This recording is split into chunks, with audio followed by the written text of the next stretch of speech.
university in New Jersey. It was the university that was founded by St. Elizabeth Anstey's nephew, who was the first bishop of New Jersey. So that was kind of what I was doing that. You guys have heard of the Franciscan Friars of the Renewal? Yes. CFRs? Okay.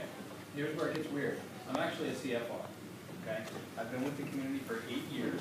I finished 3 years of seminary, and I am now in a discernment year, living apart from the community to discern whether or not I might be called actually the diocesan priesthood instead of religious priesthood. Okay.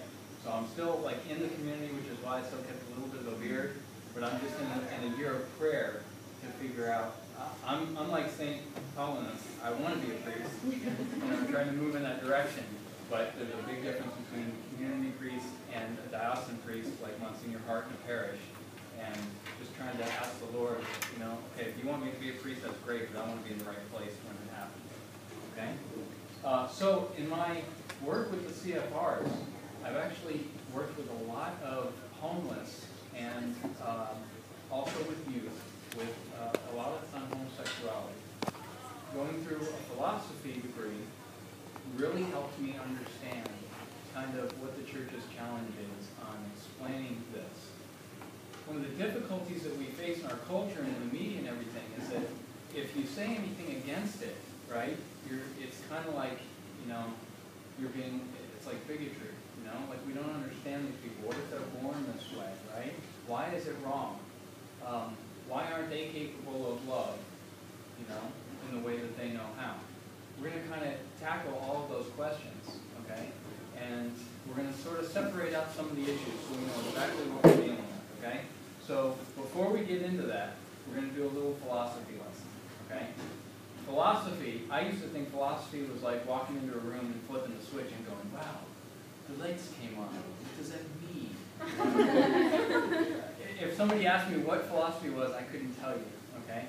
What philosophy seeks to understand, you ask the question of what is it for, okay? Where does it come from, right?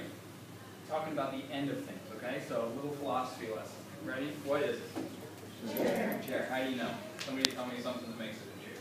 It's 4 legs. 4 legs. Good. Do all chairs have 4 legs? No. Some have 3. Okay. So, but we're looking at it's got some legs. Okay. What else does it have to have? Bottom part of the seat. Okay. Back. Chairs have to have a back? No? Okay. So we're getting closer to understanding what a chair is. Okay. But it has to have a seat, right? Why? What is it for? I'm going to sit on it. Okay? All right, now I'm going to throw you for a little loop here. Uh-oh. What is it? Table. A table. How am I using it? As a chair. Oh, man. Okay, we're getting a little more complicated, right? All right, but it's got legs, and I'm able to sit on it, okay? But is that a chair? No, it's a table, okay? Congratulations, you just passed your first course in philosophy. What does that have to do with the intrinsic evil of homosexuality? No, you'll start to see. But it has a lot to do with it, okay? Because what we're going to try to separate here in the issues is we're going to do the same thing with the human person, the human body, and sexuality, okay? What is it? What is it ultimately for? And when are we treating it like something different, okay? Now, if I sit on the table, is there anything evil in that if I use it as a chair? No, okay? Another little example. Let's say I took this chair and, okay, wrestling, right? And someone hits somebody else with it. Is that what a chair is for? Would that be an abuse of what a chair is for? Yes, we're now treating the chair as a weapon, okay? And if we're causing harm to somebody else, we're committing an evil with it, okay? What does that have to do with the intrinsic evil of homosexuality? It does, okay? We're gonna keep chopping this thing down, okay? Let me give you another couple things that we're not going to deal with, okay? Is homosexuality wrong because of the diseases that might be associated with it? Okay? We get that argument a lot, right? Maybe the reason why it's so bad is because of all of the health risks, okay? If there were no health risks and there were no illnesses, we would still treat that there's something wrong with it, okay? we're going to talk about why, right? What about the fact that you can't have children in a homosexual relationship? Is that what makes it an intrinsic evil? Why not? Because there are men and women who are married who can't have children. Exactly. So what about them? Is their marriage now an intrinsic evil because they can't have children? Okay? We're going to answer that question too. All right? So we're going to do a little bit of critical thinking on this, and we're going to try to really understand what it is we're dealing with that makes it an intrinsic evil. Okay?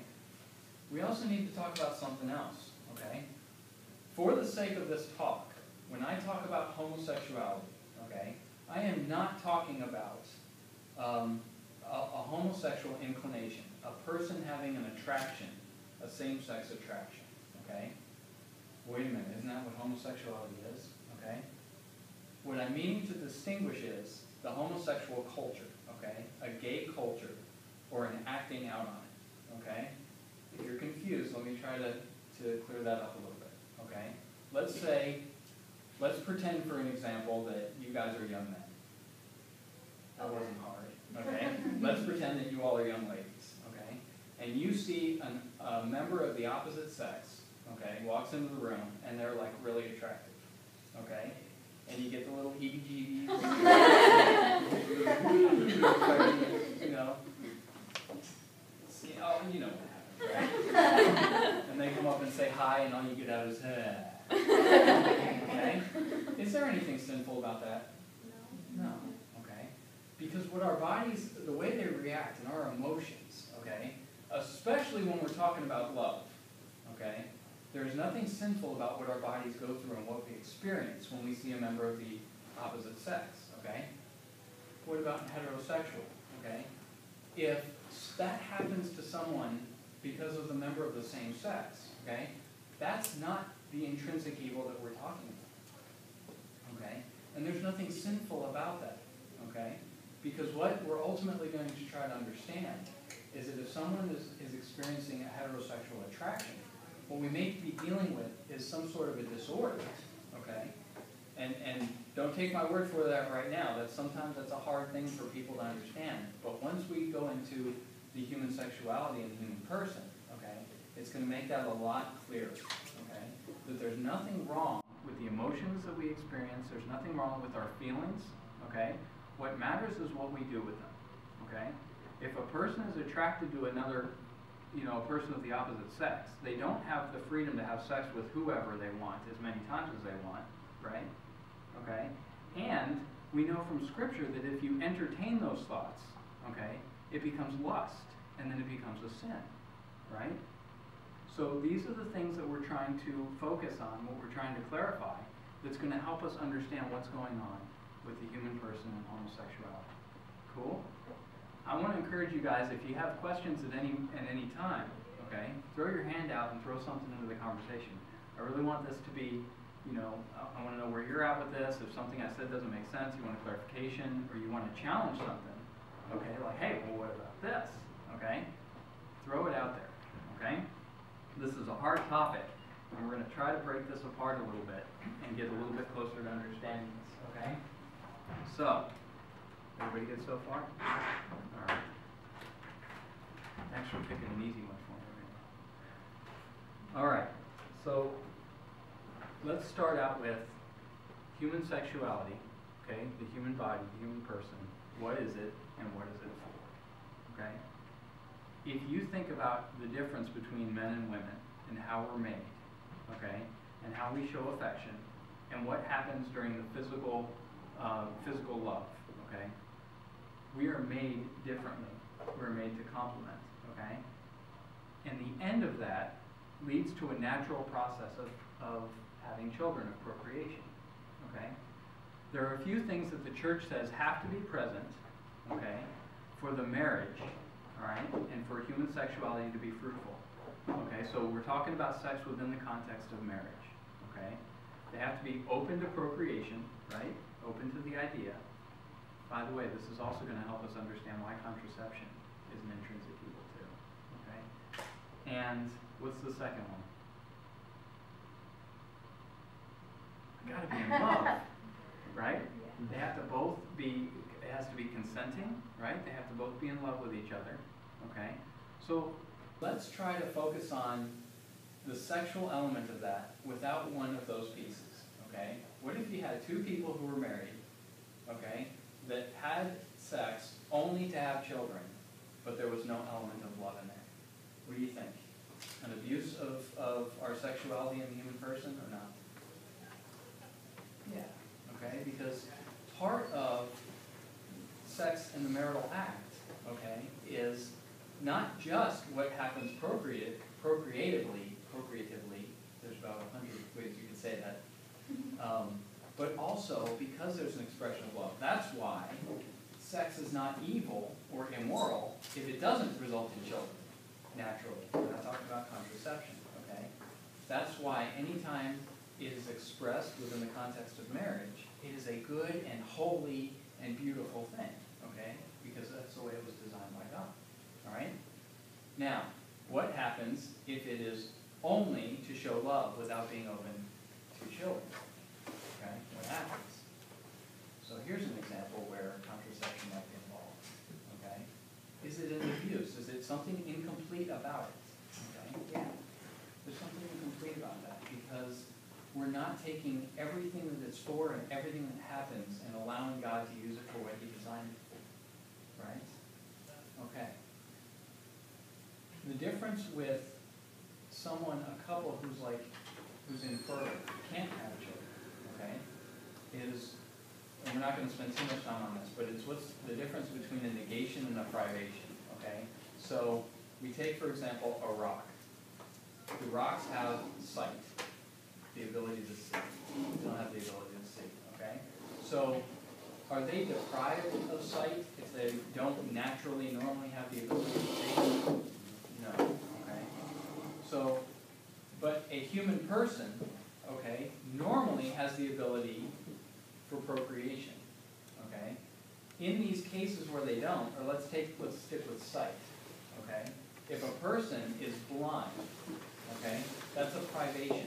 They don't have a faculty that they normally would as part of their human nature, okay? So what we're talking about here is just a consequence of original sin, okay? Sometimes people aren't able to see, sometimes people aren't able to have children, okay? But because it's normal to their human nature, okay, because the norm for that is that they're able to, okay, these are where we get into the exceptions, all right?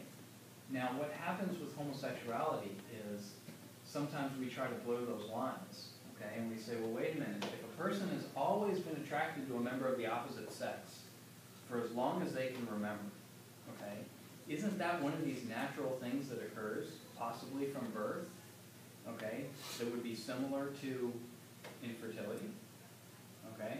These are some of the arguments that are trying to be, they're trying to look at, okay?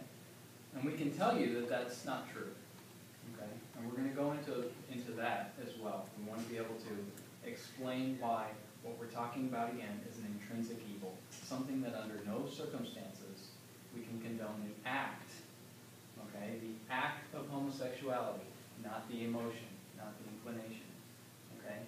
Just like we experience the things when someone else walks into the room, okay? If someone is struggling with a homosexual inclination, that is, whatever happens to the body happens because of a member of the same sex, okay? There's no intrinsic evil about that, okay? And this is why we're not dealing with bad people, okay? We're not dealing with messed up people or evil people. What we're dealing with is the human person and emotions and everything that comes with it, okay? What we're saying is the intrinsic evil is for someone to willingly partake in that act of homosexual relations, okay? Does everybody understand that distinction? Okay? That's very, very important because when we're talking about other Christians, other Catholics, okay, who are trying to do the right thing in the eyes of God, right? And they're looking at this and they're going, wait a minute, I don't know how to explain this, right? It feels totally natural to me. I didn't get to choose, right? And they're wanting to take a righteous and holy path, just like the rest of us, okay? And if the only way that they experience love is with a member of the same sex, okay, and we're saying to them, you can't act out on that. There's something wrong with that, okay? They're going to start to question, well, wait a minute, this is the only way I know love. I can relate to love, okay? And you're telling me that I have to cut some part of me, okay, and not deal with it. I have to completely murder or suppress it, okay? Look, it's just like the rest of us, okay? We act out on things that are good and holy and moral, okay? And we have to not do the other things, right? Consider the case of someone who's an alcoholic, okay? If every time they get around an alcoholic beverage, okay, they feel that strong draw, they're not choosing, okay, and everything is making them want to drink the thing, okay, they still have to say, no, I'm not going to drink that, right? Because they know that the effects and that it's harmful, okay? We're saying the same thing with all human emotions, even homosexual attraction, okay? Is that we're separating out the difference between, look, I experience this and I feel it, and what I'm allowed to act out on, okay? The intrinsic evil is the acting out on a homosexual act, okay?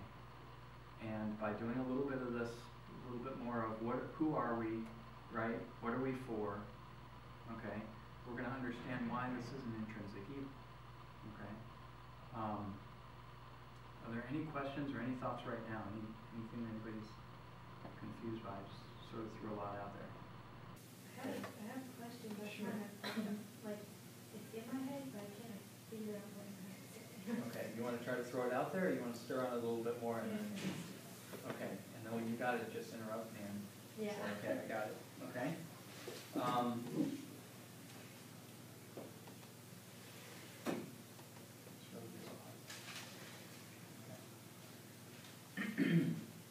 Okay, so we look at, let's go back to marriage a little bit, okay? Because ultimately, Sorry. Katie, Yeah. we don't want to lose this. I don't want to, okay, so, like, you say that someone, like, in the same, of the same gender, like, you say that's when they love each other, like, that's the only way to love, and how the church is, like, trying to, like, sort of separate them. Is that evil, like, from the only, like, love, where they marry, is that evil, or they just love each other? That's an excellent, excellent question, and let's just go down that road right now, because that's a pretty good place to be, okay? The question is,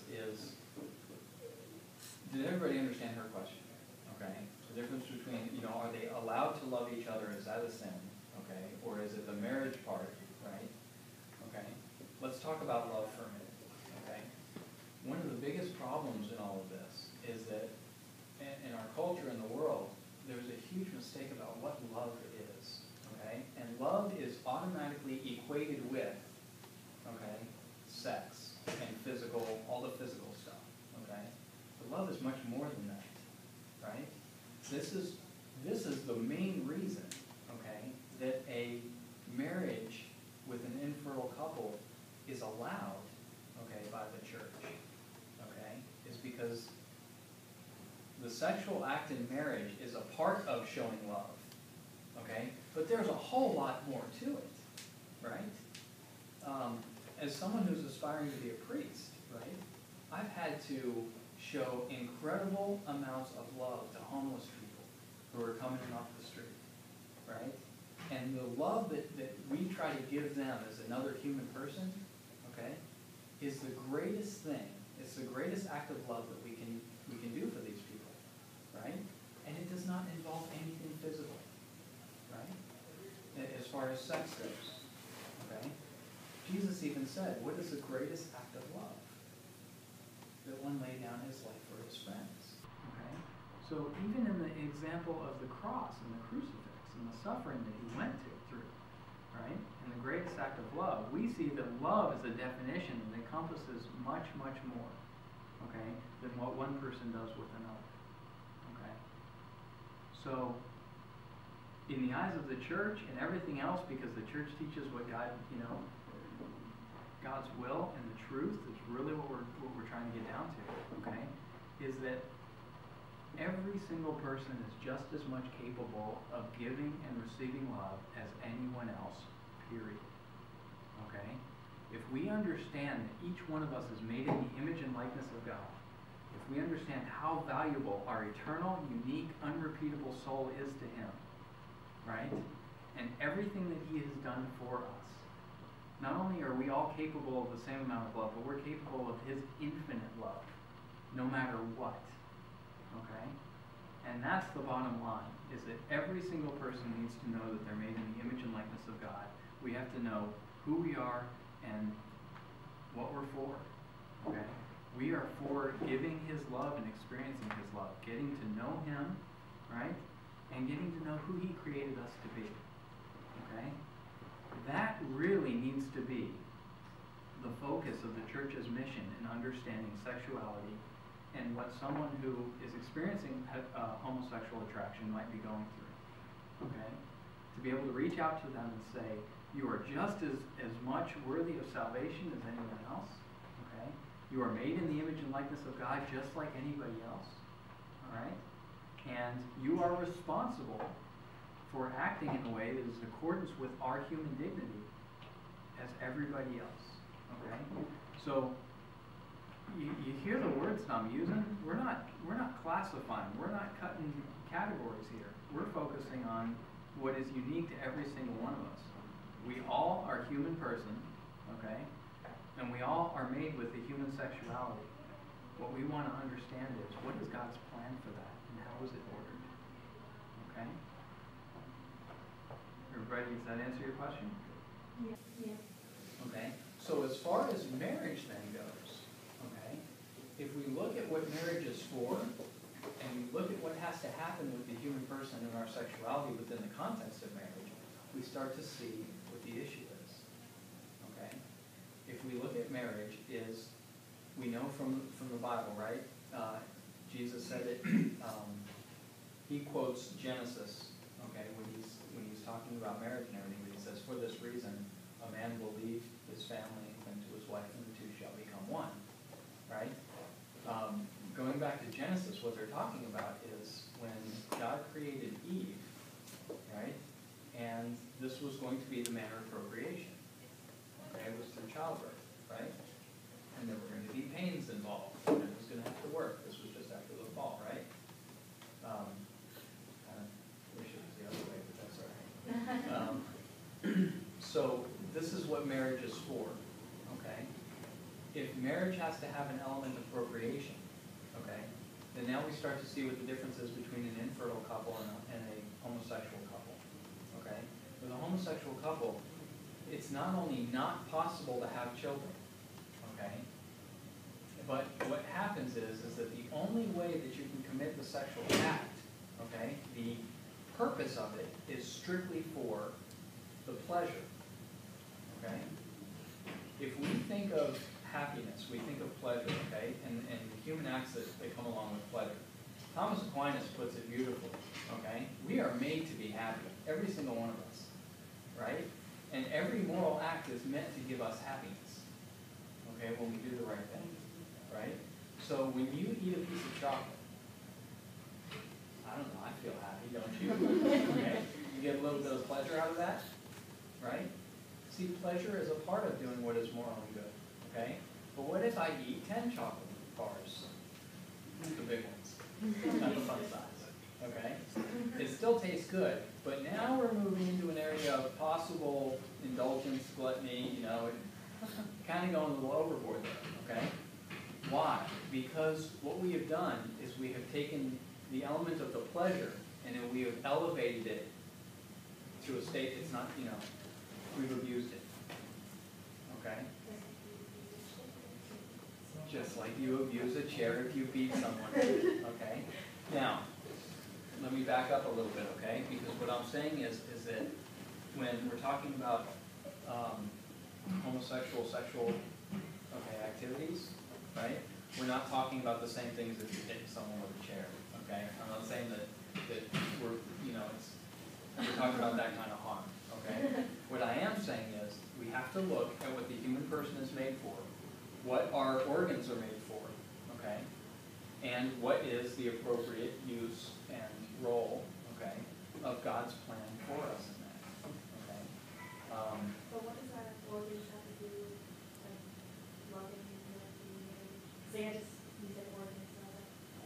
exactly. That goes back to when I was saying that men and women are made differently, okay? And the way that the sexual act takes place, it's very well planned out by God, okay? And the way that a child comes into the world, okay, everything has its appropriate function, okay? And it's very complementary, okay? A man cannot make that happen by himself. A woman cannot make that happen by herself, right? You guys talked about the in vitro fertilization and embryonic, stem cell research, okay? A lot of these are going to dovetail into why these are intrinsic evils, okay? It's because the very act in which God participates, let me reverse that, in which we participate in God's creation, okay? And the very moment that the human soul, right, comes into the child, okay, that is meant to happen within another human person. That's a very, very sacred and holy thing that takes place there, okay? If we abuse our sexuality, okay, we're also talking about masturbation, right? This is another reason why that is considered an intrinsic evil, because it takes a process, right? It takes something that involves our bodies, okay, and it disorders it for some other end, right? We have some other goal in mind that is not what it was made for, okay? Let's talk about a man and a woman who are married, okay? Is it possible for a man to lust after his wife inappropriately? What do you think? We got some yeses, we got some nos, okay? There was a famous Franciscan from way back in the day that was asked this question.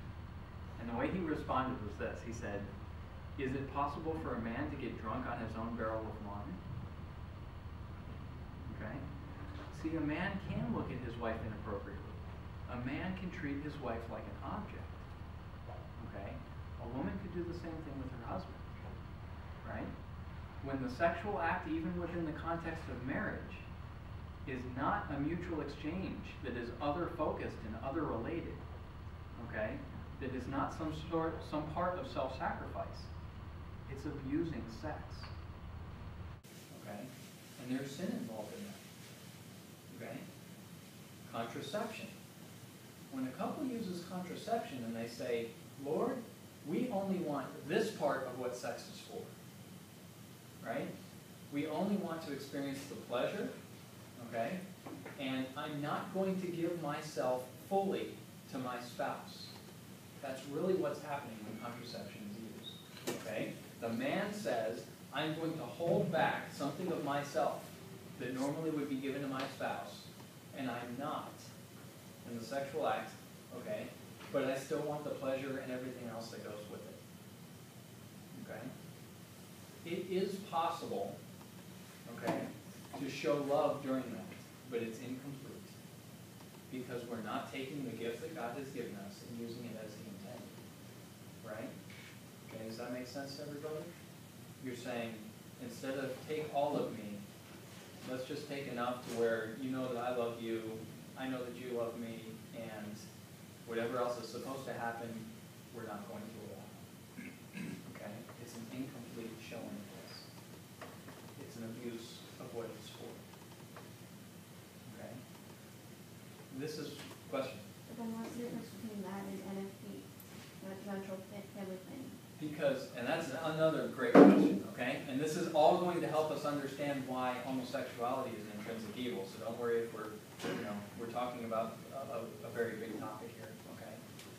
NFP uses what is natural, okay, and what is part of the regular everyday cycle of the body, okay, to regulate.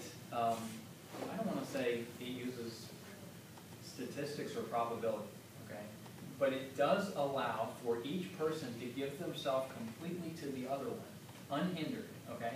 There is nothing artificial that interrupts the natural process that would normally take place, okay, if we don't mess it up, right?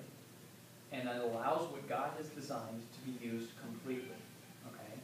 And that way, if God is going to bless with a child, right, do you think God needs that other 90% of fertility if He says, hey, no, I want to give you a baby, okay? it allows us to be open, especially in intention, okay? In the way that we are participating and cooperating with God's grace and with how He made us, okay?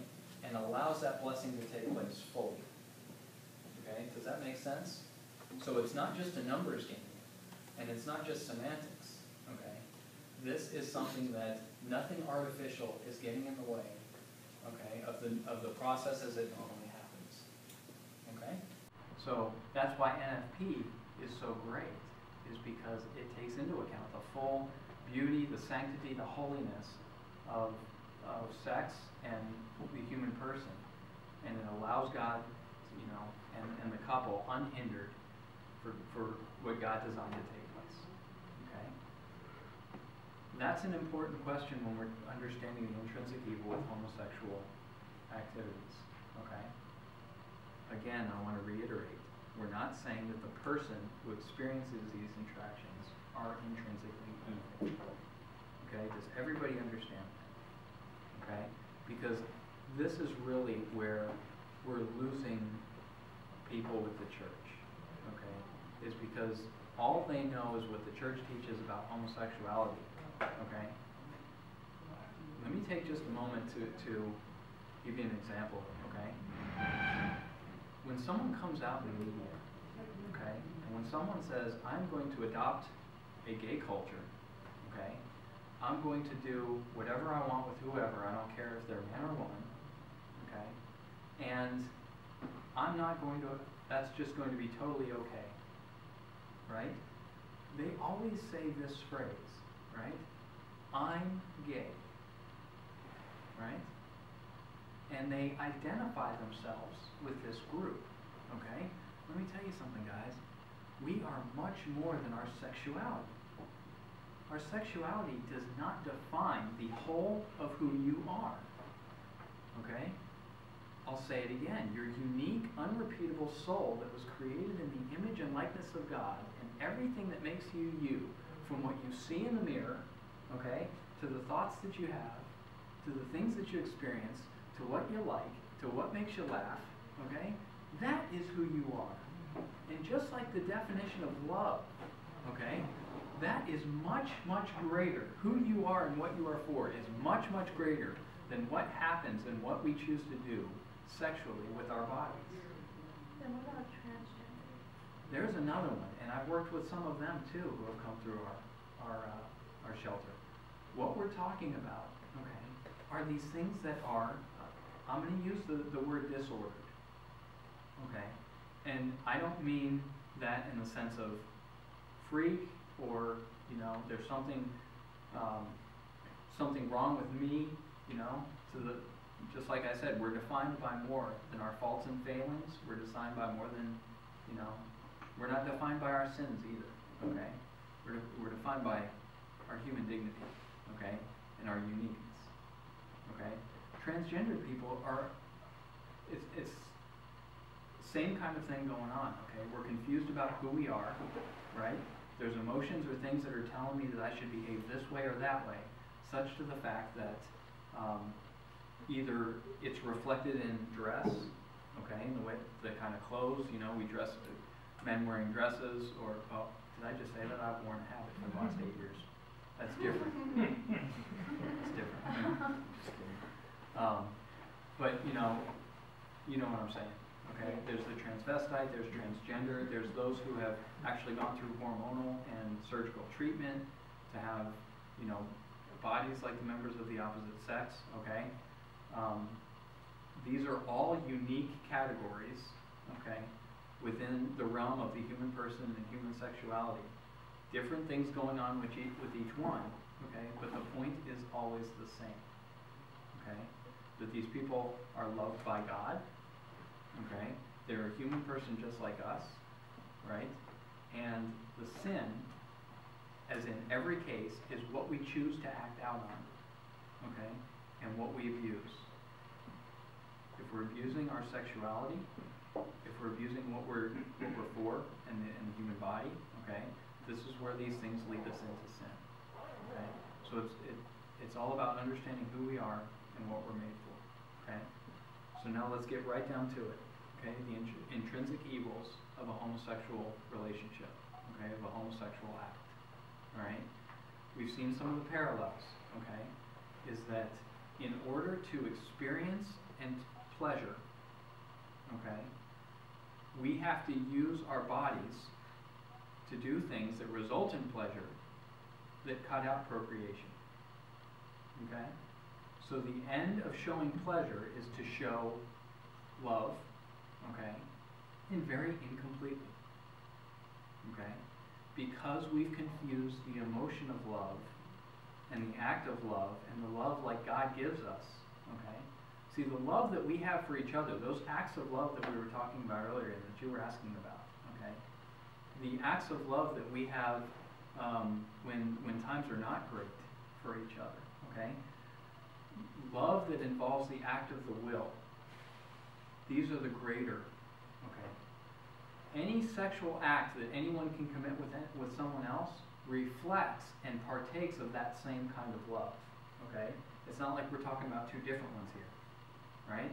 It's like when we say that God is good, right? And I say, man, this pizza is good, right? Do I mean the same thing? No, okay? But is there any, can we really divide? If God is good, and He is all goodness, and everything that is good is from Him, then in some small, minute way, the goodness that I experience from a piece of pizza partakes in the goodness that is God because it's part of His creation, okay? This is where, because things are intrinsically evil, there are things that are intrinsically good, okay? Everything that exists, all creation is intrinsically good because it exists, okay? If it exists, that means God made it, and if God made it, that means it participates in His goodness, okay, in some way. When we're talking about sex, okay, the reason that sex is good, okay, is because God designed it for a purpose, right? And when we abuse it, we are limiting the goodness that God has for it, okay? This is why we really need to understand what love is, okay? Love is communicated through sexual acts, okay? One of the greatest ways, and this is why it's reserved for the context of marriage, okay? Because when you're talking about the responsibility that another person has, one person has to another, okay? When they have sex, emotionally, physically, when it results, when you're blessed with children, raising the children, okay? It's not something to be taken lightly. It's not a side effect of marriage, right? Okay? So, going back to, to get focused on the issue of the homosexual act, okay?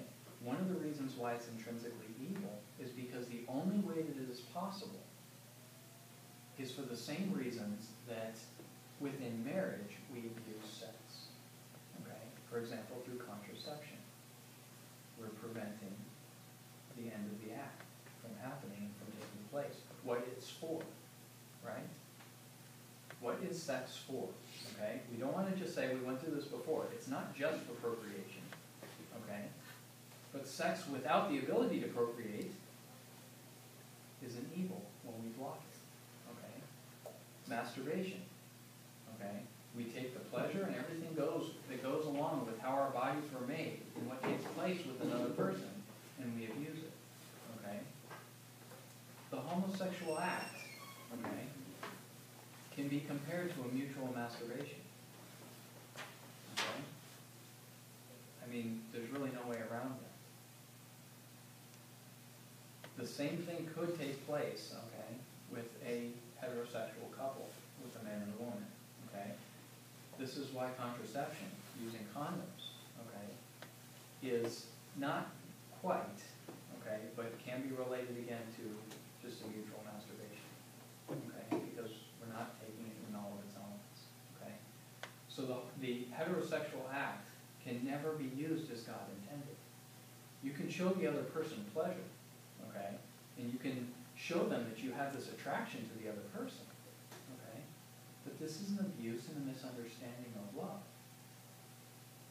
And this is why it's always an intrinsic evil, is because the end of sex, what it's for, what it is, and how it's made, in two people doesn't take place, and the act is abused. Okay? Anytime that happens, when there's no possibility to use it as God intended, okay, then that means we're outside of God's will. Right?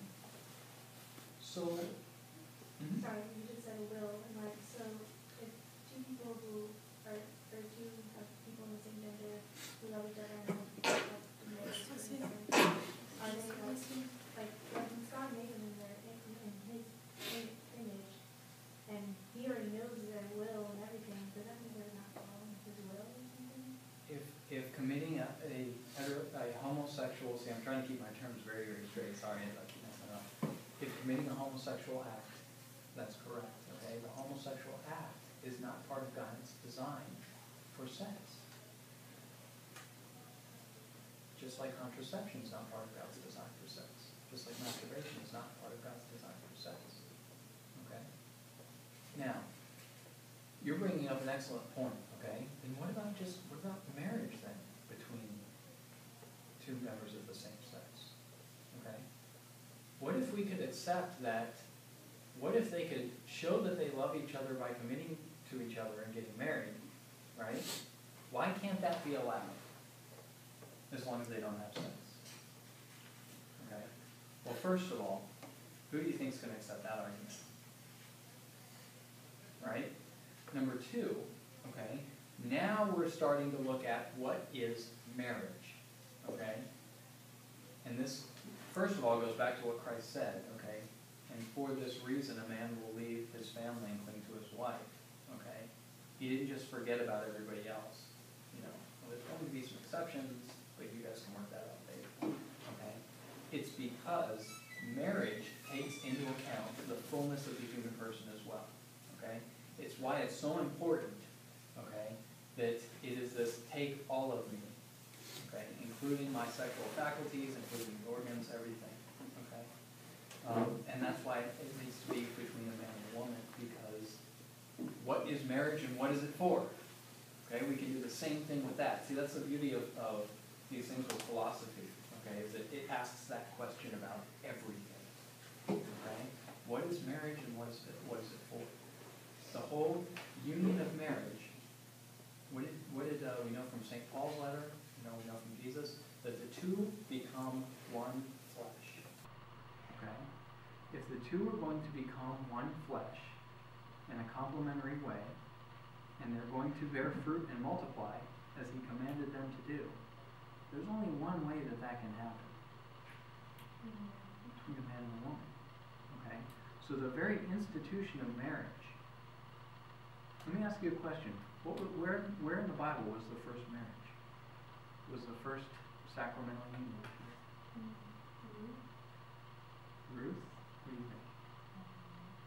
Adam and Eve? Oh, yeah. That's right. Okay. So, from the very beginning of creation, when God created man and woman, and he created them in a certain way to be able to bear fruit and multiply, okay?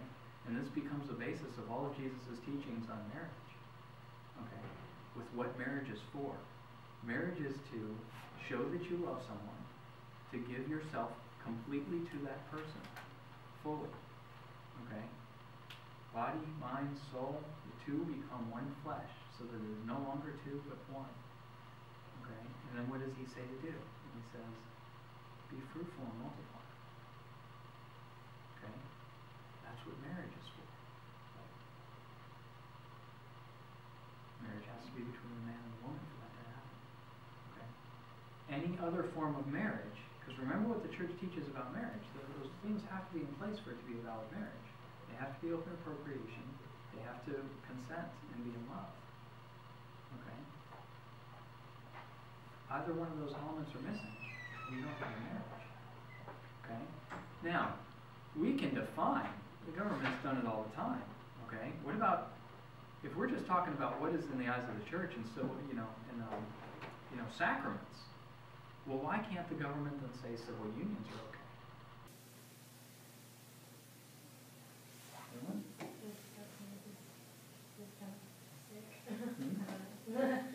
Well, what if the government has said, okay, look, we're not gonna talk about marriage and the sacrament and what the churches have to do. You guys make your own laws on that, okay? But what if the church says, but for the sake of society, we will allow civil unions. So two people can go to a courthouse and get the paperwork saying that they are, you know, even though it's not a sacrament or whatever you church people do, okay, we're gonna say that for all legal intents and purposes, okay, we're gonna go ahead and allow this civilly. What's wrong with that then? What if they are in love? Okay? Let's just take, for the sake of discussion, okay, that you have two people who really do love each other. Okay? First of all, do you think that that's possible? Okay? I do.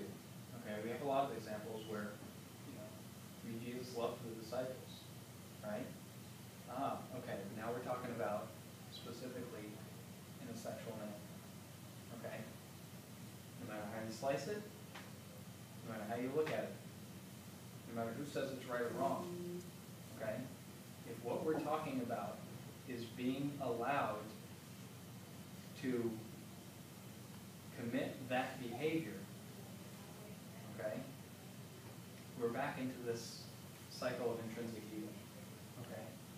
This is, again, what is an intrinsic evil? A situation, okay, a non-negotiable where no matter how you look at it or what situation you can give, it's always wrong. Why? Because what we understand about the human person and our sexuality, okay, what it's for can never take place. No matter where the paperwork comes from, okay? Right? So, where does that leave a homosexual? Where does that leave them as far as, okay, I'm a human person, right? I deserve companionship just as much as anybody else, right? I deserve to love and be loved just like anybody else, okay? And you're telling me that I can't even, you know, get married to someone even if I understood, you know, that I can't act out on it physically, okay? Where does that leave me with my emotions? Where does that leave me with my attractions, right? How is the church supposed to understand that? I mean, do you guys see that this is really, now we're getting into the heart of the problem, right? Now we're getting into the isolation, the misunderstanding of what we're dealing with here, okay? This is why it's such a hot topic, okay, in our culture, is because if we have all of these people who can't understand these questions, right? If that was me, I would definitely be trying to seek out a crowd that made me feel like I was, you know, hey, I'm with them. You guys don't have the answer to these questions, I'm gone. I'm gonna hang out with them, right? This is why I keep coming back to the fact that we're all humans, okay? And that we need to understand our emotions, we need to understand how we're made in the image and likeness of God, okay? There is absolutely no hate in what I'm saying to you, right? In the way that I'm bringing this on, okay? A lot of the homeless that I worked with told me that they had never felt so loved, okay, as when they were working with us, because they were like, you are looking way past these things that I have identified myself with and see me for who I am, okay? If there's anything that I want you guys to take out of this, okay, it's that treating every person with the dignity that they deserve, and our dignity comes from the fact that we're made in the image and likeness of God, okay, that bottom line breaks through every single barrier, okay? It breaks past original sin, right? And it totally encompasses, that kind of love encompasses every single unique trait, okay, that we possess. And the fact that we're made in the image and likeness of God with a unique, unrepeatable, eternal soul. Every single person. Okay? That's what we need to focus on. Alright? One of the things that we need to try to understand is this genetic? Okay? Is it possible that someone is born with this? okay? I took 2 years of psychology courses from a Catholic doctor, okay? It was very much based on Thomas Aquinas and Augustine. One of the other students in there, who was one of the friars, did his master's degree in genetic disease, okay? Very, very interesting things, okay? I'm not going to go into that in detail, but what I am going to ask you, okay, I'm going to present to you a couple of things that are being looked at by the medical field. Number one, even in the case of like alcoholism and other addictions, no study has come out conclusive, okay, that this occurred genetically. What they have been able to figure out is that some people, and this is a huge difference, are more predisposed to the condition. What does that mean? That does not mean I can't help it. Okay? That means that if someone has a history of, for example, alcoholic addiction or something like that, they know that there are ways that they can help them and treat them and be aware of it so as not to become an alcoholic. Okay? If they look at the trends in genetics, okay, if this were in fact something biological, if this was something from birth, okay, and remember, they haven't found anything yet, okay, the results are inconclusive at this point. But what they say is, knowing what we know about genetics, knowing what we know about the human person and the genome, okay, if this was a trait that was not able to be passed down by procreation, right, this would be something that would gradually start to go away. Because not everybody has it. It's not something that's like a switch that's either on or off, right? And if they're not having children, we should see it start to get less and less and less and less, statistically. What if it's an anomaly, though? Right? What if it's being caused by something chemically?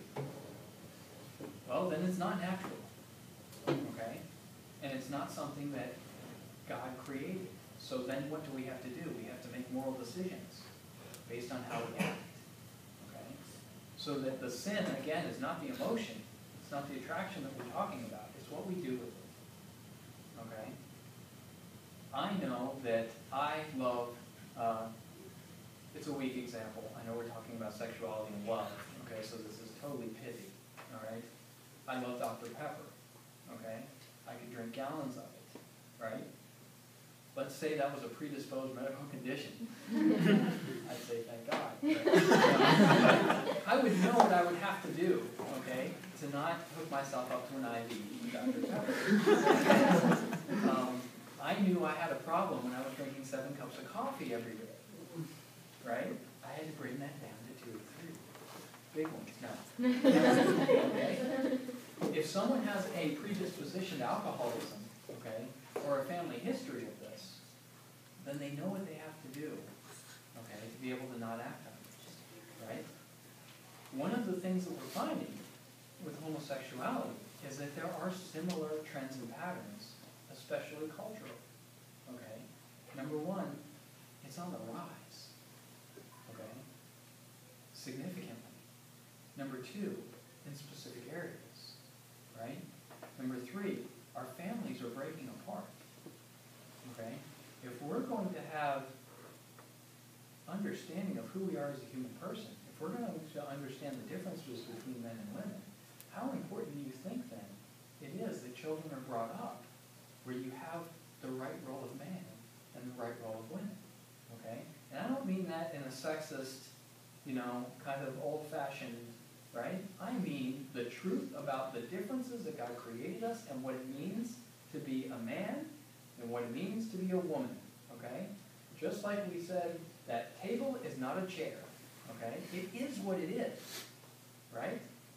There's differences, okay? And if I'm going to understand what it means to be a table, well, I got to see a good example of a table and why it's not a chair, right? Imagine in these tender moments of our life when we're, when a child is learning that, it's like, oh, hey, that's connected to me. I want it in my mouth. I can do it, right? And we get all of these other things about confusion about, who who a parent is and how we're supposed to behave sexually and all of these other things, right?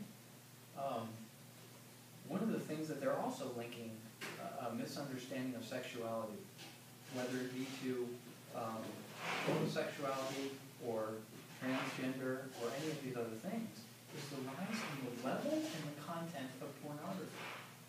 Okay? What we're talking about there is the pleasure centers. Okay? There are a lot of things that can trigger chemical reactions, right? And natural processes artificially. Okay? If someone is viewing excessive amounts of pornography, okay, and they're stimulating that pleasure center that's linked to human sexuality, right?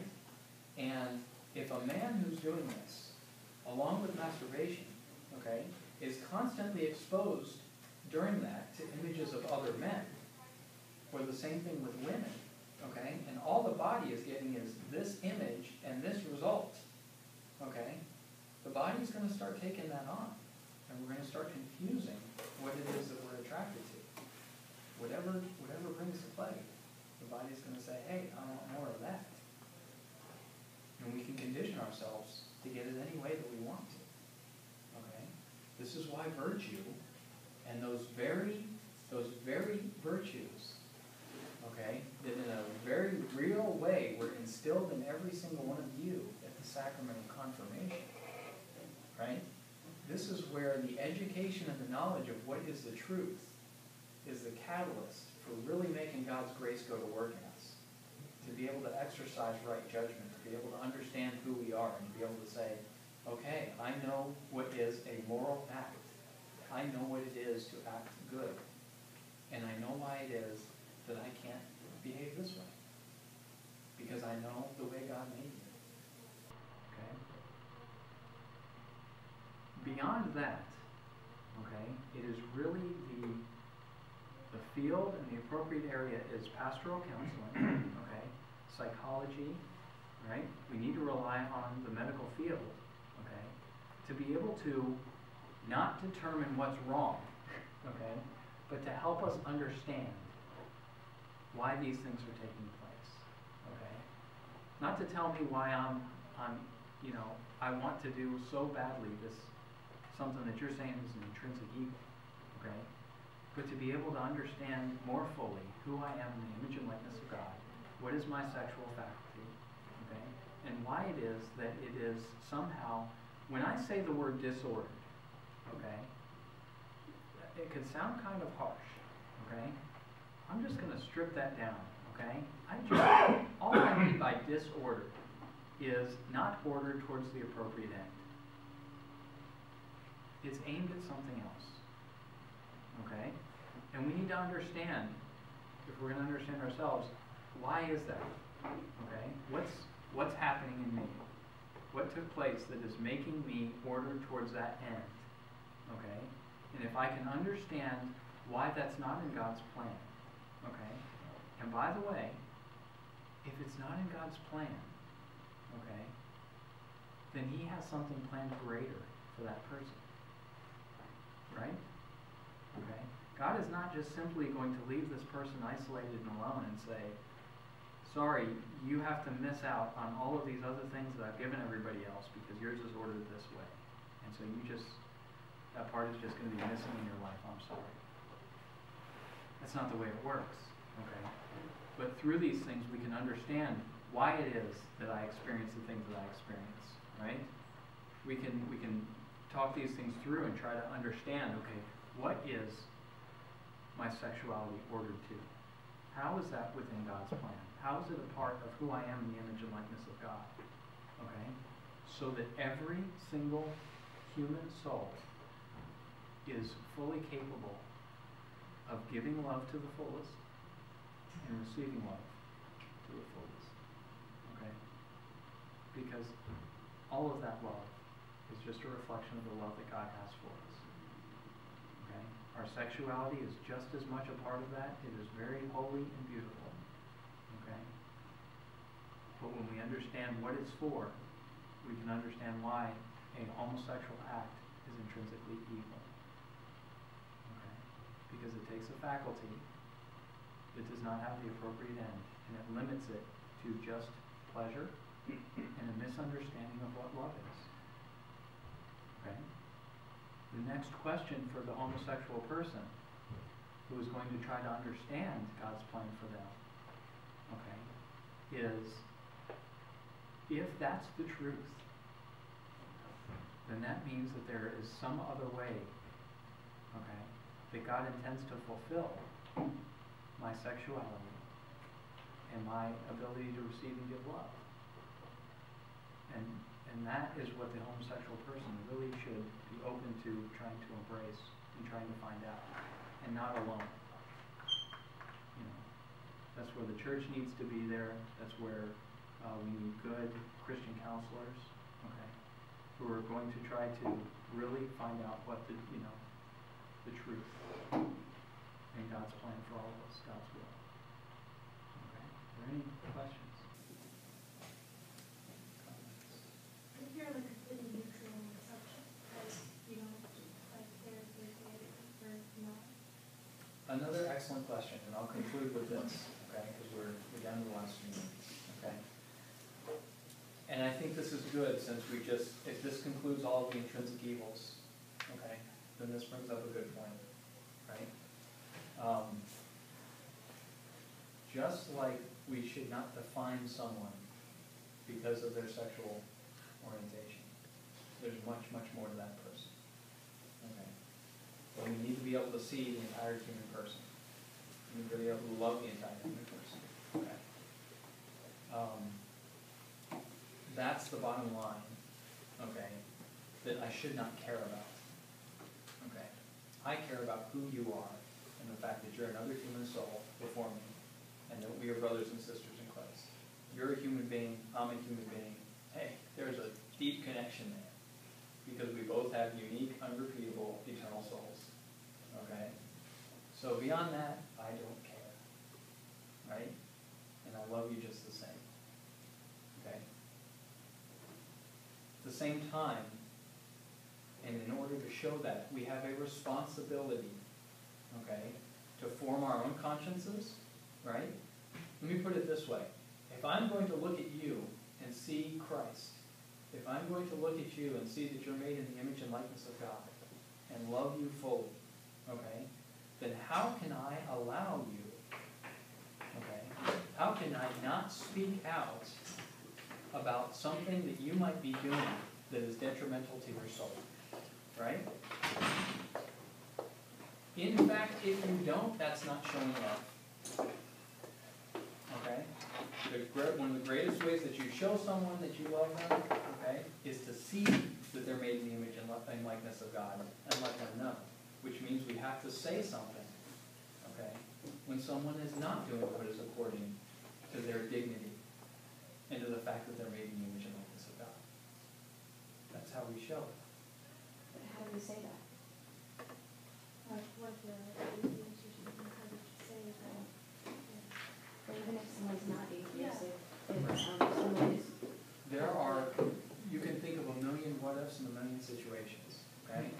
The bottom line to that is, okay, you always do every act in accordance with love and with accordance with what takes in their image and likeness. Number two, right, you have to have that relationship with them, okay? People are going to take things different from different people, okay? If I hardly know someone that just came in, right, and they're saying, you know what, I'm going to live with a same-sex partner and I don't care, okay? Is it going to help me? Is it going to help them to just start spouting off divine law and church teaching? Okay? No. In fact, it took me several months to be able to gain the trust of many of these individuals that I was working with. Okay? I had to prove to them that the most important thing for me was the fact that they were made in the image and likeness of God.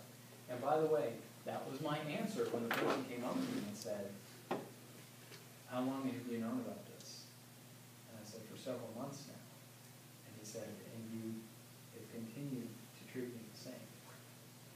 And I said, it's because you're a child made in the image and likeness of God, and I want you to know that. I said, if you come to know who God is and his love for you by the fact that he's put me with you, then what else am I doing here for you? Right? And he just said thank you. And that was the last time that we ever, definitively talked about it. But guess what happened after that? He went and found a really awesome Christian counselor and started talking through it. Okay? You judge the situation. You pray. Most important. Lord, what is your will for me in this person's life? Right? Maybe it's not to start out by the teaching. Okay? Maybe it's just to show them what it means to have an authentic love. The truest definition of what love is and how we experience it from one person to another.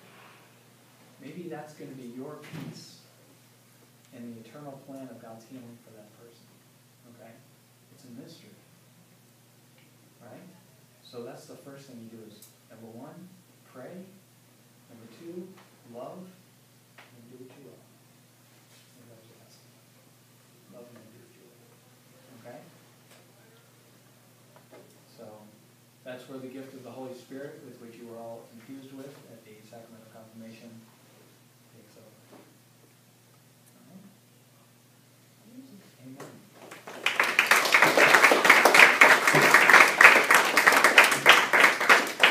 If any of you guys, I'll just put this out there, if there were any questions that you wanted to ask, but you didn't want to ask publicly, okay, or you want to catch somebody one-on-one, I'm sure any of the youth leaders, okay, and I'll just say, I myself would be more than willing to answer any questions or talk to you one-on-one if somebody wants to do that. So. Cool. Glad you said that.